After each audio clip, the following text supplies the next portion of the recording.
Hi, so I am back with my markers. I still have my water and my paint brushes, and I still have my watercolor paper, but I don't have my paints. And so this one was actually done with markers, and you still get that sort of watercolor effect, but it's fine if you don't have paints.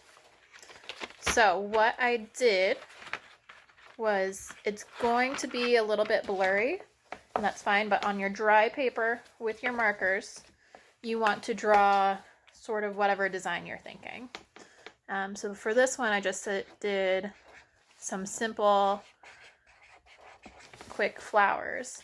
I chose a few different colors that were all fairly similar. So I've got like magenta, pink, and purple. And what that does is when it blends, it will keep it from becoming brown and yucky. So you want to keep that in mind as you're using your markers, that they will blend a little bit as you're doing this.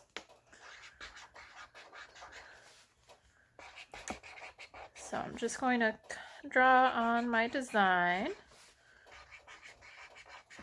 And it's fine if your drawing's not exactly perfect, because it is going to blend and smudge. And that's what makes it look like it's watercolor. So you don't have to worry about it being exact and perfect and everything being exactly the same. Okay, so there's my flowers that I'm starting with. I'm just going to take my brush and my water. Okay, so just water, and I'm going to paint over each of my little bits. And you can do this with any shape you want. You can do it with lines that blend into each other. You can do it with squares, circles, hearts, stars, whatever you want. And the more you do, your brush is going to pick up some of the marker color. So you may need to rinse it out if it's blending colors together that you don't want them to blend. But if you keep your colors all sort of closely related, it's okay if they blend.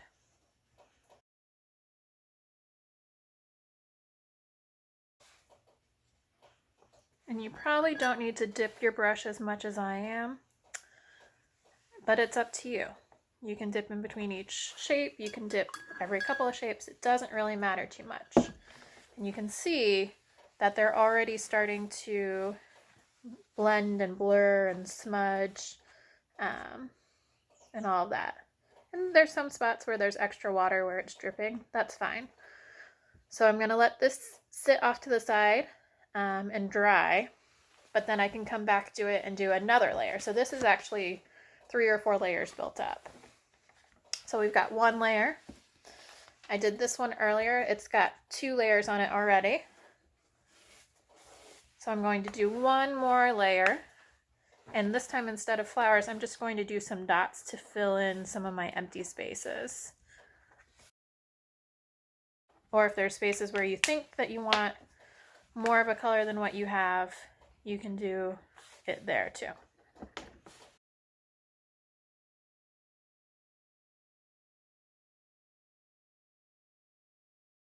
Okay, so I've got my dots. I'm going to do the same thing. I'm going to take my brush, and I'm just going to paint over where those dots are. And you can be really precise with it and just do a dot over your dot of water. Or if you smudge it outside of where your dot is, that's going to get it to spread a little bit more. So wherever the water is, that allows your color to spread too. And any dot that you, or any part of your drawing that you don't paint with water, that will most likely stay pretty clear in the way that you've made it. So, oh, I missed one. Okay, so I've got all my new dots painted. And that's going to take some time and spread out. And then I've got my final layer. I'm just going to do some additional drawing. And those will be the most defined things that you'll see. So they won't really be blurry. You'll still be able to tell that they are flowers. Okay. So you've got some really defined flowers and some really blurry ones. So we went from this with still lots of white space, and that's still wet, so it's still drying, to this with less white space, to this where it's pretty well covered. And when you use your markers, it's probably going to soak through to the back. So that's okay. Just take a piece of regular paper, cut it to the size of your postcard, and then you can write on that. Okay? So that is how to fake watercolors using markers.